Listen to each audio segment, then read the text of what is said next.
Oi, oi! Começando agora né, nossa segunda parte de aula, tá certo? Faz parte da mesma aula, só que essa parte aqui do ciclo celular vai estar na página 196, tá? Vamos lá, continuar o nosso estudo do núcleo, só que agora entendendo o núcleo dentro de um momento da vida da célula. Esse momento da vida da célula, o ciclo celular, tá? Para nos preparar para na nossa próxima aula, que aí você só vai ver num outro dia, tá? Precisa seguir essa rotina, que vai ser uma aula mais longa que a aula de mitose e aula de meiose. Vamos agora para ciclo celular? Observe aqui essa célula.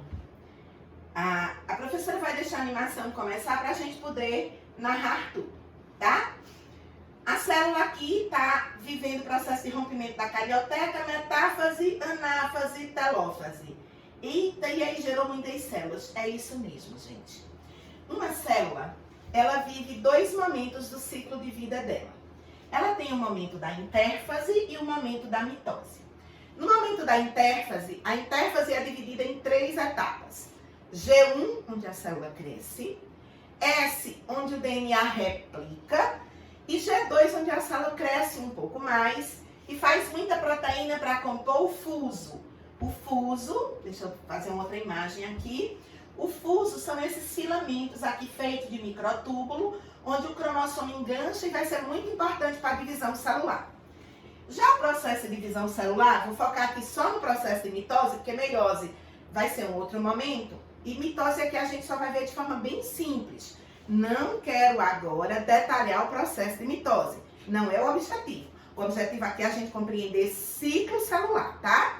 O processo mitótico será detalhado na nossa próxima aula, assim como a meiose. Então, intérfase, momento da intérfase. A célula está com seu material genético na forma de cromatina. Eu já disse isso. Intérfase dividida em G1, S e G2. G1 é o momento 1, a célula cresce. S é o momento da replicação do DNA e G2 é o momento que a célula cresce um pouco mais e faz as proteínas de fuso, tá? Vou mostrar mais uma vez. Esse fuso está sendo construído para poder atuar no processo de divisão de cromossomos. Esse processo de divisão de cromossomos vai acontecer durante o processo de mitose, que é dividido em 4 fases gerais. Prófase, metáfase, anáfase e telófase. Os americanos, eles acham que entre a prófase e a metáfase tem outra fase que deve ser considerada, a prometáfase. Bem, os ingleses acham que não, que é para ser só prófase, metáfase, anáfase e telófase. E aí tem livros didáticos com prometáfase, livros didáticos sem prometáfase. A maioria das questões do Enem que cobrou até hoje não coloca prometáfase. E aí a professora vai ficar aqui o tempo todo condicionando a prófase, metáfase, anáfase, telófase. As etapas do processo de mitose. Mary, mas e se cair alguma questão com prometáfase? Simples. Prometáfase é o final da prófase. Tudo que a gente vai ver como final de prófase é o que é caracterizado como prometáfase, tá? Mas isso a gente vai discutir na nossa próxima aula, não é nessa aula aqui. Só que eu quero que fique bem claro que a célula tem um ciclo de vida. Qual é o ciclo de vida da célula? Intérfase e mitose. Primeira coisa que a gente não pode perder. Na intérfase, a gente vai ter o material genético como cromatina. Na mitose, o material genético fica como cromossomo. Na verdade, na prófase, cromatina condensa, forma cromossomo. Aí aqui anáfase, telófase, voltou a ser cromatina, tá? Aqui na prófase começa a cromatina, forma cromossomo. E na telófase volta a ser cromatina, para continuar uma intérfase. Eu vou agora mostrar para vocês, chamar a atenção do como é o núcleo da célula numa intérfase. Vejam bem. Numa intérfase, a célula cresceu. Aqui a gente tem o material genético na forma de cromatina. No estágio S, essa foto é no G2, tá? Terminou, porque no G1 a célula cresceu. No S, o DNA replicou. E sabe outra coisa que foi replicado? Não tem nada a ver, não tem DNA, mas foi replicado também. Foi o centríolo. Na verdade, célula vegetal superior não tem centríolo. Mas mesmo assim, o centrossomo, o lugar cheio de microtúbulos, replica. Aqui a gente já tem os centríolos duplicados, tá? O núcleo, na fase S, cromatina vira cromossomo. Eita, gente, eu disse uma besteira agora, tá? Recorta. O núcleo, na fase S, o DNA vai ser replicado, tá bem? Então, tá tendo a replicação. Mary, que replicação? Aquela que a gente estudou, criatura. Aquela da topoisomerase, helicase, DNA polimerase 3, DNA polimerase 1, DNA ligase. Tudo que a gente viu, aquela aula enorme de replicação semi-conservativa, acontece na fase S. É porque imagine se agora, quando eu fosse falar de fase S, eu tivesse que explicar aquela replicação toda, a pessoa ia pirar. É por isso que a gente estuda algumas coisas e depois vai posicionando, tá? Porque aí a biologia vai se tornando mais fácil e você que tá aí, tá se mantendo estudando, você vai arrebentar. Bora lá. Então, no G2, já replicou o DNA e os centríolos também estão duplicados, tá? Por quê, professora? Cada centríolo, ele tá aqui nessa área chamada centrossomo. Essa é uma área de formação de microtúbulo. Lembra que eu chamei a atenção que vai precisar fazer fuso mitótico. Fuso, aquelas estruturas filamentares onde o cromossomo interage no próximo para poder ser dividido, etc. Então, no G2, a gente tem uma célula que o DNA já replicou, que tem 2 centrossomos, onde cada centrossomo é essa estrutura, ou seja, o centrossomo tem um par de centríolos. Células vegetais superiores não vão ter os centríolos, mas vão ter os centrossomos, porque elas se dividem mitoticamente. Ficou claro isso? Vamos agora compreender algo fundamental, tá? Quero que vocês tenham bastante atenção a esse processo aqui. Eu fiz um desenho bem didático, que está aí no modo de vocês. Que aqui, neste quadro, eu vou pontuar apenas as quantidades, tá? Eu estou tendo que adaptar os recursos, a gente não tem um quadro grande para fazer um desenho como eu gostaria, tem que ter um quadro bem enorme. Mas esse desenho está aí no teu módulo. E a gente vai estar explicando e você vai compreender muito bem. Vamos aprender uma coisa que muitas questões de vestibular têm cobrado.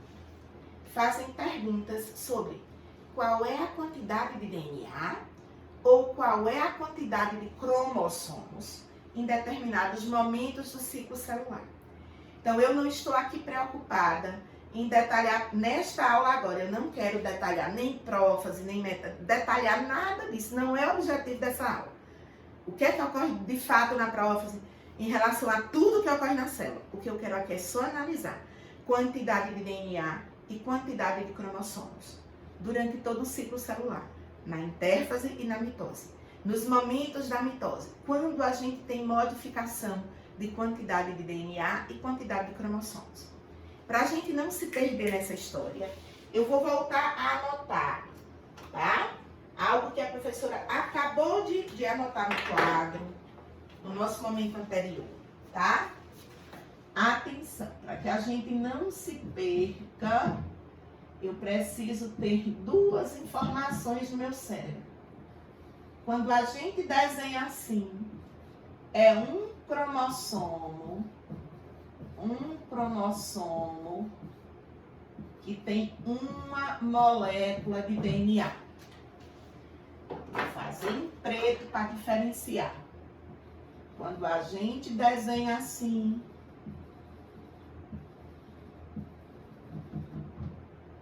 também é um cromossomo. Só que aqui está com 2 moléculas de DNA. Não perca isso de vista. Certo? Um cromossomo com uma molécula de DNA e um cromossomo duplicado, quando aconteceu a replicação semi-conservativa. Um cromossomo com uma molécula de DNA e um cromossomo com 2 moléculas de DNA. Vamos agora analisar a quantidade de cromossomos e a quantidade de moléculas de DNA. São coisas diferentes. quantidade de cromossomo é diferente de quantidade de molécula DNA. Por quê, professor? Porque um cromossomo pode estar só com uma molécula DNA, ou um cromossomo pode estar com o quê? Com 2 moléculas de DNA. Então, se liga nisso aqui comigo, tá? Veja, quando a célula está no G1, o material genético, tá? Tá na forma de cromatina. Não dá para a ciência contar na forma de cromatina. O que é que os cientistas fazem? Usam uma substância que torna cromatina cromossomo, tá? Usam uma substância que vai fazer a cromatina virar cromossomo, para poderem contar. E nesse momento, nessa célula aqui, está sendo contado 4 cromossomos. Então, eu posso dizer que no G1, atenção, agora eu vou transpor isso, eu vou transpor essa informação para as nossas células humanas. O esquema que eu fiz aí no teu módulo é com células humanas. Observa bem, tá? Para humanos. No G1, nós temos 46 cromossomos e 46 moléculas de DNA. Por quê, professora? Porque no G1, os nossos cromossomos estão assim. No G1, os cromossomos estão assim. Ou seja, com uma única cromátide. Ou seja, uma única molécula de DNA. Assim. O que é que acontece no S? Replicação do DNA. Não estou falando replicação do cromossomo. Então, atenção. No estágio S, o cromossomo que estava assim, ele agora ficou assim. Agora, atenção. Replicou a molécula DNA. O cromossomo não foi replicado, não. Ou seja, nós vamos ter nas nossas células humanas 46 cromossomos. Só que, atenção, 92 moléculas de DNA. Atente.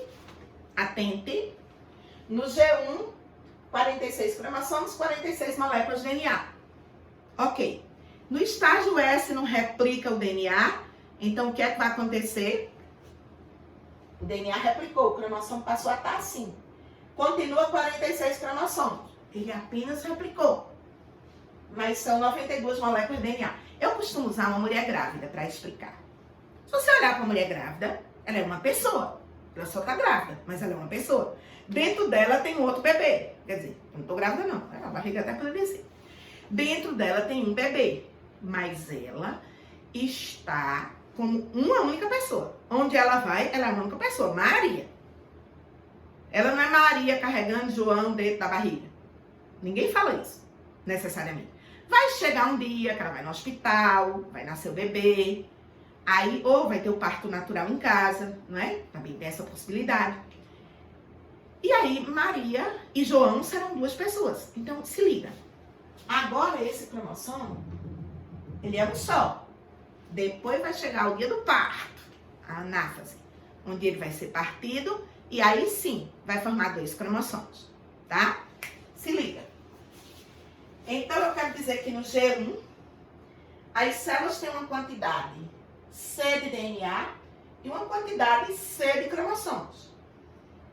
No S não replicou o DNA, duplica a quantidade de DNA, não duplica a quantidade de cromossomos. No G2, a célula só, o centrossomo vai continuar a mesma história. Porque no G2 a célula continua crescendo. Agora, atenção. Vai chegar um momento que a anáfase, atenção, vai chegar um momento que é a anáfase. E aí, o que é que vai acontecer na anáfase? Esse cromossomo vai um para um lado e outro para o outro. O cromossomo vai romper. Ó, vai puxar um pra cá e outro pra cá, que aqui o fuso tá aqui, ó, segurando. Nesse momento, atenção, quando eu tenho um desenhado, representa 46 cromossomos. Um desenhado representa 46 cromossomos, 46 moléculas de DNA. Quando o cromossomo ficou assim, 46 cromossomos, 92 moléculas de DNA. Atenção para a anáfase. O cromossomo reparte. Cada cromossomo se dividiu. Observe aqui no desenho. Ele está dividido, migrando para polos opostos. Então, nesse momento, a célula vai ficar com 92 cromossomos e já tinha 92 moléculas de DNA. O que é que se segue a anáfase? Um momento chamado telófase. Na telófase, serão duas novas células, cada uma com seu material genético, as chamadas células filhas. Do jeito que aqui começou uma célula, outra célula, e aqui as células filhas. Na telófase, cada célula, tá? Cada, volta até, ó, observe, cada célula volta a ter essa mesma estruturação. Qual é a mesma estruturação que eu estou falando? Cada célula com 46 cromossomos, 46 moléculas de DNA. Bora lá, gente. Atenção. Bora retomar isso aqui para ficar bem redondinho na cabeça de vocês. Tem questões que vão perguntar. E não é só para a célula humana, não. Eu peguei a humana como exemplo. As questões trazem diversas espécies, mas o raciocínio será absolutamente o mesmo. Tudo bem?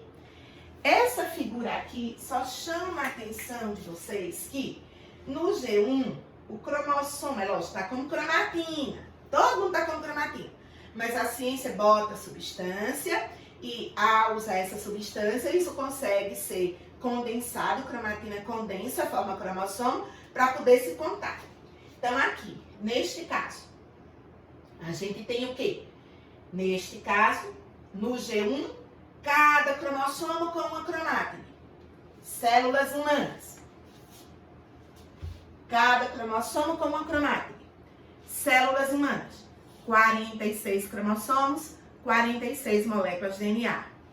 Acontece o estágio S. Replicação semiconservativa. O que é que ocorre no estágio S?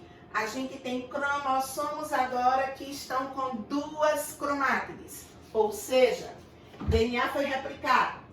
Como o DNA foi replicado, não foi replicado o número de cromossomos. Foi só o DNA. Aqui a gente tem 46 cromossomos com 46 moléculas de DNA.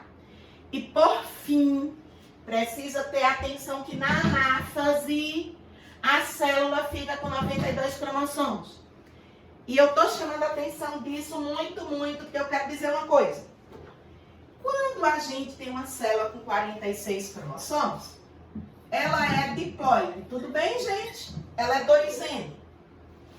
Na anáfase, a célula ficou com 92 cromossomos. Então, na anáfase, vá se acostumando com isso. A célula fica temporariamente tetraploide, 4N. E ela fica 4N, atenção, ela fica 4N, temporariamente tetraploide, porque ela duplicou a quantidade de cromossomos. Quer dizer, o nosso N é 23. Se nós estamos com 46 cromossomos, estamos 2N. Se a gente está com 92 cromossomos, a gente está com 4N cromossomos. Tá claro isso? Ótimo, ótimo. E aí, pessoal, continuando aqui, a gente vê que quando chega na telófase, qual é o objetivo do processo do ciclo celular? Vou voltar aqui. Qual é o processo do ciclo celular? É que uma célula forme duas, depois duas forme 4, e por aí vai. O processo do ciclo celular é isso. Então, aqui uma célula fez 2, 2, 4, 4, 8, e aí vai multiplicando as células e repondo as células que o organismo precisa. Então, atenção, nós temos dois momentos cruciais de alteração de cromossomo ou quantidade de DNA. O estágio S, que altera quantidade de DNA, tudo bem? E o processo de anáfase, como rompe o cromossomo, na anáfase altera quantidade de cromossomo, tá? Então, no estágio S, duplica o DNA, altera a quantidade de DNA. Quando a gente vai falar de anáfase, que reparte o cromossomo, duplica a quantidade de cromossomos. A célula, em vez de ser 2N, fica 4N. E quando a célula fica 4N, nesse momento, ela vai ser seguida de uma telófase, onde uma célula mãe vai formar duas novas células filhas, cada uma vai continuar 2N. Olha que coisa linda, é o ciclo de vida da célula, tá certo? Bem, eu agora quero chamar a atenção que nesse ciclo existem pontos de checagem, pontos de controle, tá? Os pontos de checagem, ele está no G1, no finalzinho do G1, uma das coisas que é analisada é aquela relação núcleo-citoplasmática. A relação núcleo-citoplasmática, que deveria ser 1/3 ou 1/4, quer dizer, o tamanho do núcleo ser ou 1/4 da célula ou 1/3 da célula. Se a célula cresceu muito o citoplasma, é o primeiro sinal. Célula, replique o DNA para a gente dividir esse citoplasma e fazer duas novas células. Mas não é só isso. No final do G1, é o principal ponto de checagem da célula. A célula vai ter enzimas que vão ver. Todas as enzimas que precisa para replicar o DNA já foram feitas. Por quê? Porque só no G1 e no G2 tem transcrição e tradução. No estágio S não tem. O DNA está replicando, não pode ele estar transcrevendo. Então, ele está vivendo replicação de DNA. Então, no final do G1, checa. Todas as enzimas que precisa para continuar o ciclo celular já estão prontas. O DNA não foi danificado. Então, primeiro ponto de checagem no final do G1. Meriane, e se nesse ponto de checagem no final do G1 for detectado que a célula está com anomalias, ela é capaz de entrar em apoptose? Lembre, a gente já estudou isso. Já mandei até um resumo comparando autofagia, autólise e apoptose. Mandei no grupo isso, tá? O que é apoptose? Morte celular programada.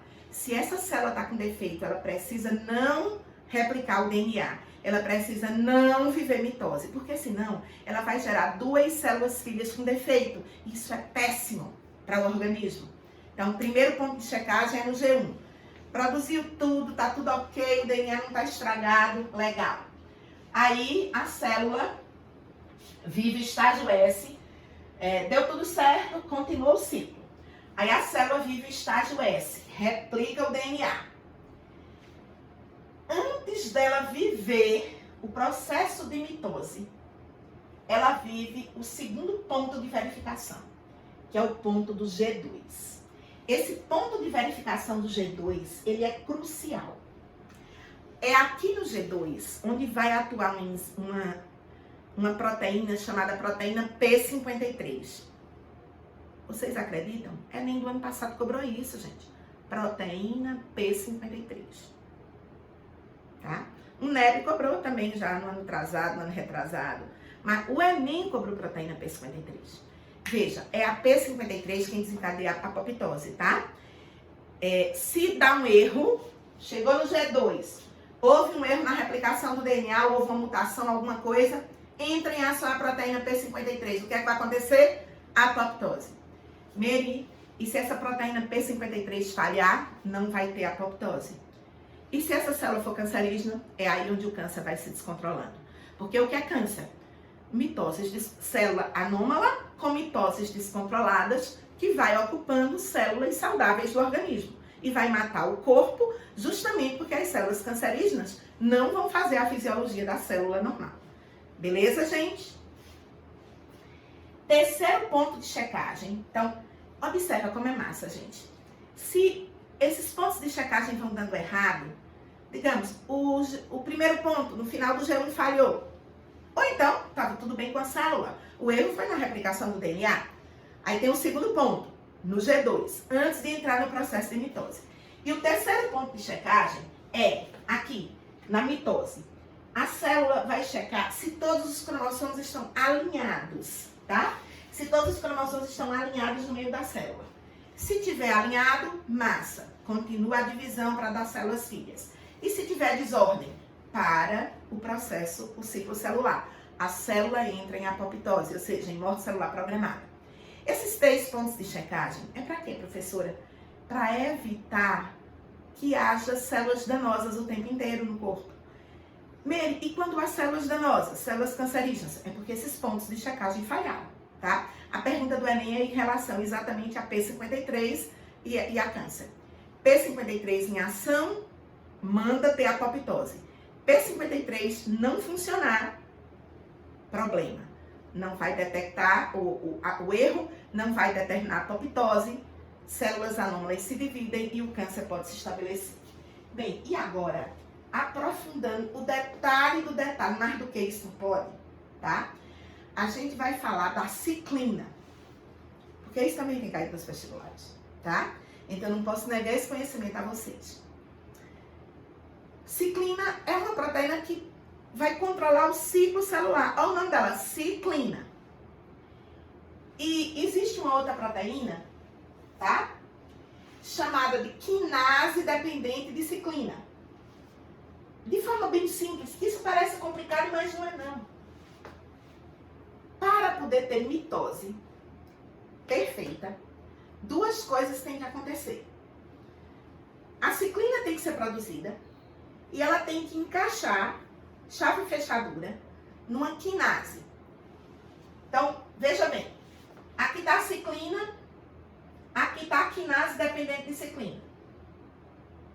E aí a célula está vivendo G1, replicou o DNA. Nesse momento, como produziu bastante ciclina, porque no final da divisão celular a ciclina é degradada. Aqui eu tenho quinase e tenho ciclina. Se elas duas se encaixam, elas vão fazer o NFP. Na verdade, é porque está no inglês, é o contrário, é fator promotor de mitose. E isso aqui vai acontecer, elas duas vão se juntar e vão dizer, vamos ter mitose. Onde é que elas duas se juntam? No final do G2. Gente, ciclina e CDK têm uma ação oposta à proteína P53. Por quê? Ciclina que encaixa na CDK forma o MFP, o fator promotor de mitose. Vamos ter mitose. O que é que a proteína P53 faz? Quando detecta anomalia, diz, não vai ter mitose, morre célula, apoptose, morte celular programada. Sabe onde é que atua a proteína P53? Aqui, impedindo a formação, tá? Impedindo a formação desse fator. Mas tudo bem, esse fator se forma, a célula tem mitose, no final a ciclina é degradada e a quinase não. A quinase é uma enzima que não vai ser degradada, ela vai ficar o tempo todo lá, mas ela só funciona se tiver ciclina. E a ciclina vai sendo acumulada ao longo do ciclo celular, ela atinge a taxa máxima no G2. Isso significa, gente, que nossas células, o tempo todo, elas estão regulando se elas vão ter mitose ou não vão ter mitose. Porque mitose exagerada, mitose descontrolada, câncer, tá? Então, para que isso não aconteça nos organismos, a célula tem esses mecanismos de controle. E aí, quando a gente analisa, a ciência foi analisando, aí vê bem. Quando aumenta a atuação do fator promotor de mitose, aumenta ele, aumenta a ciclina, diminui ele, diminui a ciclina. Aí perceberam que os dois andam juntos. É lógico. Quem é o fator promotor de mitose? É a proteína ciclina junto, tá? A proteína ciclina junto com a quinase dependente de ciclina. Mais uma vez eu vou retomar. Durante o ciclo da célula, vai aumentando uma proteína chamada ciclina. Quando chega no G2, tem bastante ciclina. A ciclina encaixa chave e fechadura, tá? Com essa quinase. Quinase dependente, quinase ou sinase, tanto faz. Dependente de ciclina. Quando eles encaixam, forma o fator promotor de mitose. massa, vai ter mitose. Pronto. Professora, onde é que entra a proteína P53? Se a proteína P53 identificar que houve anomalia na célula, ela impede esse encaixe, impede a formação do fator promotor de mitose e manda ter apoptose, ou seja, manda não ter mitose. Manda parar o processo de ciclo celular e aquelas células entram em morte programada para não danificar a saúde do organismo. Observe como é lindo o ciclo de vida da célula. A gente perceber a célula tendo esse controle tudo para se dividir, a gente diz, poxa, tudo isso é muito perfeito. A vida é muito perfeita. Então vamos, nesse momento, continuar cuidando da vida, vamos continuar, enquanto a gente não pode ter aula presencial, os alunos ficam perguntando, Mary, que dia o BIOS vai abrir? O BIOS não pode abrir sem ordem governamental, gente. Tá? Lembre que há decretos que estão em vigor. Nós obedecemos leis, mas independente do decreto. E se não tivesse o decreto? Com esses casos aí de Covid que a gente tá tendo, gente, me desculpe, eu não vou ameaçar a minha vida, a vida dos meus professores, dos meus colaboradores e a vida de cada um de vocês e da família de vocês. Então a gente pode perfeitamente ter essas aulas, dá para compreender. E ó, ficou com dúvida? Conta comigo. Eu tô 100% do tempo em casa, tô super respondendo o WhatsApp. E agora, tá? Como minha voz está melhor, eu vou colocar no grupo, é porque eu preciso gravar bastante aula hoje e amanhã, mas quando for quinta e sexta, eu vou fazer plantão por videoconferência, que é um plantão que foi muito massa. Semana passada funcionou bem legal, mas aí a professora tinha ficado com a voz, precisei fazer repouso vocal, e aí eu não fiz. Mas aí a gente vai ter, além do plantão do WhatsApp, o plantão por videochamada, que ele é muito massa. Foi massa os alunos que eu atendi por videochamada. Eu senti que eu estive perto deles, que eu atendi o que eles precisavam. Eu sou professora, eu amo ser professora, tá? E eu tenho consciência de uma coisa. Vamos se manter estudando. Vocês são os médicos, os profissionais de saúde do futuro. O país precisa de gente como vocês. Então vamos continuar aqui estudando, porque o Enem vai acontecer. Se o Enem vai ser adiado ou não, não importa. Eu acredito que ele poderá sofrer adiamento, mas se ele não tiver adiamento, a gente precisa estar pronto. Então a gente não pode contar que ele vai ser adiado sem a gente estar com tudo organizado. Então vamos continuar organizados, continuar estudando. Conta comigo. Eu e todos os professores do time BIOS, nós estamos assim, super empolgados, fazendo o nosso melhor. Obviamente, assim, não tô no estúdio, tá? Essa aula nem passará por emissão. Tô gravando, postando no site, gravando, postando no site. Hoje os cachorros se comportaram bem e que ninguém continue vindo na minha casa. Na verdade, eu tava começando a gravar a aula, tocar a campainha, aí eu desliguei e comecei novamente. Mas Thó está dormindo, Dola está dormindo. Eu acho que eles estão entendendo o que eu tô falando com eles, não sei o que eles entendem, mas eles se comportaram muito bem enquanto eu estava gravando. Eles estão aqui comigo na minha sala de TV, que virou estúdio, tá? Ó, I love you. Muita saudade de vocês. Isso talvez seja pra gente valorizar quanto muitas vezes você se reclamou por estar no BIOS, né? E hoje você de repente tá com saudade de estar no BIOS. Isso é pra gente, eu sempre digo pra vocês, a gente tem que viver a vida sem se reclamar de nada. Eu vivo sem me reclamar de nada há muito tempo. Eu amo ser feliz. Eu amo viver feliz. Mesmo o meu coração tá angustiado com os meus sobrinhos que são médicos, com a minha filha que é médica, com os meus amigos que são médicos, com os meus alunos que são médicos, enfermeiros, fisioterapeutas, que estão nos ambientes hospitalares hoje. E eu peço que cada um de vocês, quando for dormir, durante o dia, reze um pouco por cada um desses profissionais de saúde. Que Deus dê força, calma, luz e proteção a eles. E vocês, futuros profissionais de saúde, vamos estudar? Porque eu quero te aprovar. Está no meu coração, está na tua vida, servir a uma nação e salvar vidas.